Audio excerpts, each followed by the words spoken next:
चलिए अब जो है हम लोग प्रश्नावली के प्रश्न उत्तर को हल करेंगे। तो प्रश्नावली 1.1 का जो है पहला प्रश्न क्या है, क्या शून्य एक परिमेय संख्या है?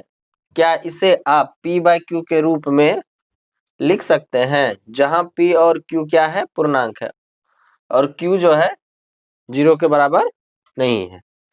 ठीक है, ये जो इसका साइन हुआ, चिन्ह हुआ, वो क्या है, 0 के बराबर नहीं है।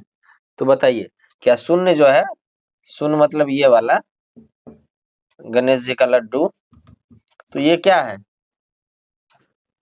बोलिए, परिमेय संख्या है?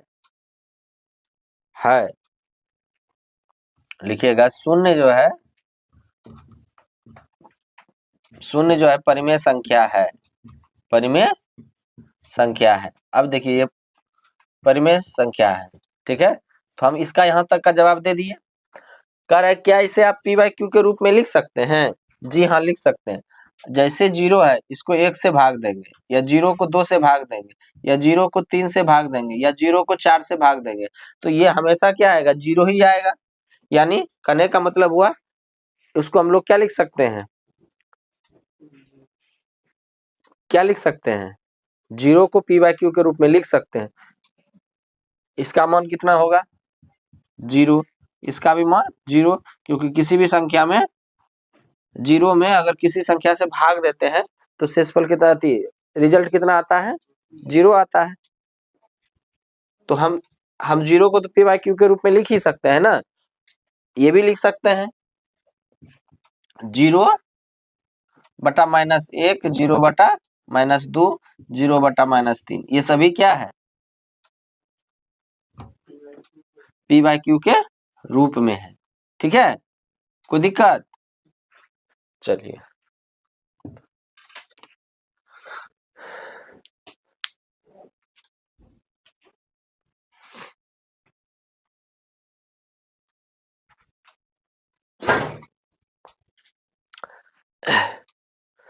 चलिए अब जो है प्रश्न संख्या 2 को हल करते हैं। प्रश्न संख्या 2 क्या है, 3 और 4 के बीच 6 परिमेय संख्याएं ज्ञात कीजिए।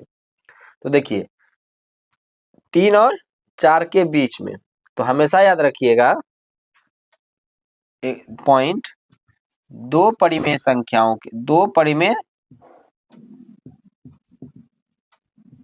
संख्याओं के बीच, दो परिमेय संख्याओं के बीच अनंत परिमेय संख्या होती है। अनंत यानी अनेक परिमेय संख्या, परिमेय संख्या होती है। ठीक है, तो याद रखिएगा दो परिमेय संख्याओं के बीच अनंत यानी अनेक परिमेय संख्या होती है। यानी 3 और 4 के बीच 6 परिमेय संख्या निकालना है, लेकिन अनेक परिमेय संख्या होता है। कितना परिमेय संख्या होता है, अनेक परिमेय संख्या होता है। लेकिन आपको कहा जा रहा है कितना, सिर्फ 6 ही परिमेय संख्या निकली। कितना, 6 परिमेय संख्या निकली। ठीक है, अब देखिए 3 है और यहाँ 4 है। ठीक है, 6 परिमेय संख्या कह रहा है ना, तो इसमें 1 जोड़ दीजिए तो कितना आ जाएगा, 7। अब इसको 7/7 से गुना कर दीजिए, इसमें भी 7/7 से क्या कर दीजिए, गुना कर दीजिए।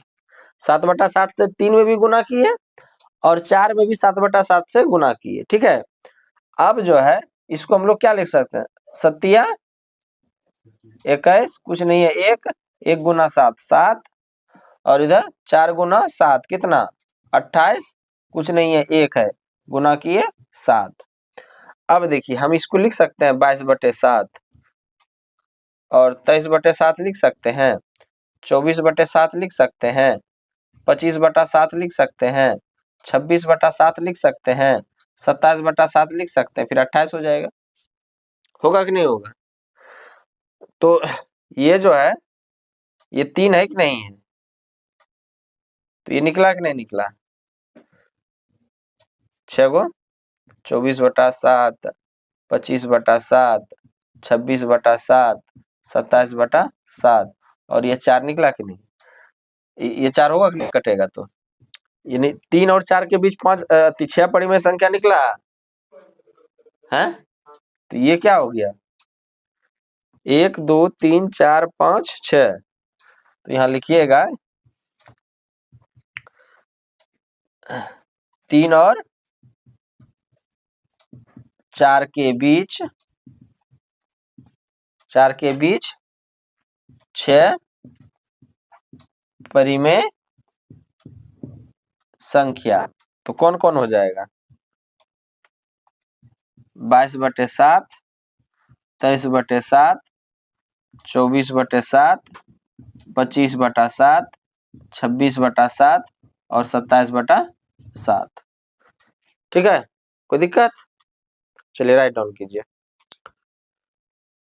चलिए तीसरा प्रश्न हल करते हैं। तीसरा प्रश्न क्या है? तीसरा प्रश्न क्या है? 3/5 और 4/5 के बीच 5 परिमेय संख्या ज्ञात कीजिए। तो हम लोग को तो पता है कि 2 परिमेय संख्याओं के बीच कितना परिमेय संख्या होता है, अनंत परिमेय संख्या होता है। कितना? अनंत परिमेय संख्या होता है। 3/5 और इधर क्या है, 4/5। इसके बीच जो है हमको क्या करना है, परिमेय संख्या निकालना है। क्या करना है? परिमेय संख्या निकालना है। कितना परिमेय संख्या? 5 परिमेय संख्या। तो 5 है, इसमें 1 जोड़ दिए तो कितना हो गया, 6। अब 6 इसमें 6/6 से गुना कर देंगे, इसमें भी क्या करेंगे, 6/6 से गुना कर देंगे। तो 3 छक 18, 5 छक 30, ये क्या हो जाएगा, 4 गुना 6 कितना, 24, 5 गुना 6 कितना, 30। अब इसके बीच हम लिख सकते हैं 19/30, 20/30, 21/30 और 22/30 और 23/30। तो यहाँ पे देख सकते हैं कि 5 परिमेय संख्या निकल गया। क्या निकला कि नहीं निकला? अगर हम इसको 0 0 काटेंगे तो 2/3 रहेगा। अगर हम 3 से काटेंगे तो 7, 3 से काटेंगे तो 10, नहीं 3 7 21, 10 3 30, 3 बार में, इन 10 बार में 3 से काटे 3 का 3, 1 0, 2 से काटे 2 का 2, 2 का 2, नहीं 2 से काटे 1, 2 पंचे 10। कोई दिक्कत? जो कटना है काट देना है। ये भी कटेगा तो कितना रहेगा इसके पास, 6 से काटेंगे 6 3 18, 6 पंचे 30, 4 और क्योंकि 6 से काटेंगे तो 5, यानी 4/5। तो ये देखिए 3/5, ये क्या हो गया 19/30, 2/3, 7/10 और 11/15, 23/30 और ये क्या हो गया 4/5। यानी 2 परिमेय संख्याओं के बीच क्या कहा, सॉरी 2 नहीं ना, 3 और, इसलिए 3 और 5 के बीच 5 परिमेय संख्या, 5 परिमेय संख्या। तो कौन कौन हो गया 5 परिमेय संख्या, 19/30, 2/3, 7/10, 11/15 और 23 कितना 30। कोई दिक्कत? 5 परिमेय संख्या निकल गया ना। किसके किसके बीच निकला, किसके किसके बीच निकला, 3/5 और 4/5 के बीच जो है हमको 5 परिमेय संख्या निकल गया। ठीक है, चलिए राइट डाउन कीजिए। चलिए चौथा प्रश्न हल करते हैं। चौथा प्रश्न क्या है, प्रश्न है नीचे दिए गए कथन सत्य है या असत्य, कारण के साथ उत्तर दीजिए। ठीक है, तो प्रश्न है पहला, प्रत्येक प्राकृत संख्या एक पूर्ण संख्या होती है। तो देखिए इसको पहले हल करने से पहले आप जान लीजिए कि प्राकृत संख्या क्या होता है। तो आपको पता होगा ना, 1 2 3 4 या अनंत तक गया, ये क्या हो गया प्राकृत संख्या हो गया। पूर्ण संख्या किसको कहेंगे? जो 0 से शुरू होता है, 0 1 2 3 4, ये क्या हो गया? कहाँ तक जाएगा भाई? अनंत तक जाएगा। ये भी क्या हो जाएगा? अनंत तक जाएगा। तो यहाँ पे आप देखिए, प्रत्येक प्राकृत संख्या एक पूर्ण संख्या होती है। हाँ हाँ नहीं, क्योंकि प्राकृत संख्या 1 से अनंत तक होती है, अनंत तक होती है नहीं। और पूर्ण संख्या कहाँ से शुरू होती है? 0 से अनंत तक होती है नहीं क्या? यहाँ देखिए, तो ये प्राकृत संख्या का सारा संख्या पूर्ण संख्या में मिलेगा, तो प्रत्येक प्राकृत संख्या जो है वो क्या होगा? पूर्ण संख्या कहलाएगा। क्या कहलाएगा? पूर्ण संख्या कहलाएगा, क्योंकि प्राकृत संख्या का सारा संख्या इसमें मिल रहा है। नहीं मिल रहा है? देखिए सारा मिल रहा है कि नहीं मिल रहा है?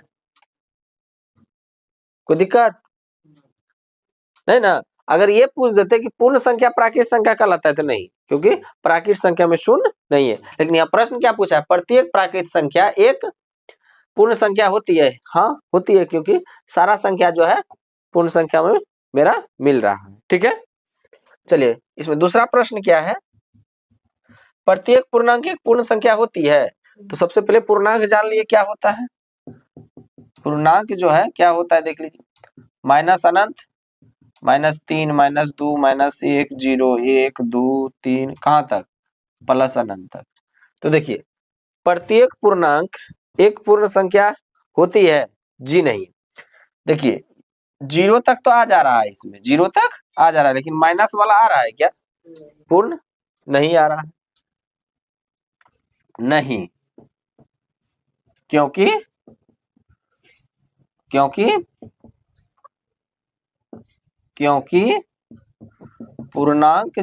पूर्णांक माइनस अनंत से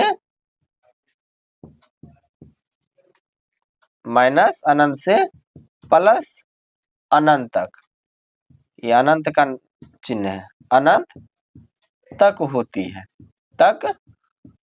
है। और पूर्ण संख्या जो होता है, पूर्ण संख्या 0 से अनंत तक होती है। 0 से अनंत तक होती है, इसलिए नहीं होती है ना। यहाँ पे देखिए, इसका 0 से तो सारा इसमें मिल रहा है, लेकिन इसका इसमें मिल रहा है क्या? इसका इसमें मिल रहा है? नहीं मिल रहा है। तो यहाँ पे क्या है? नहीं, क्योंकि पूर्णांक जो है माइनस अनंत से लेके प्लस अनंत तक होता, तो इसमें माइनस वाला है, पूर्ण संख्या में माइनस वाला नहीं है। तो इसलिए जो है प्रत्येक पूर्णांक एक पूर्ण संख्या नहीं होती है। ठीक है।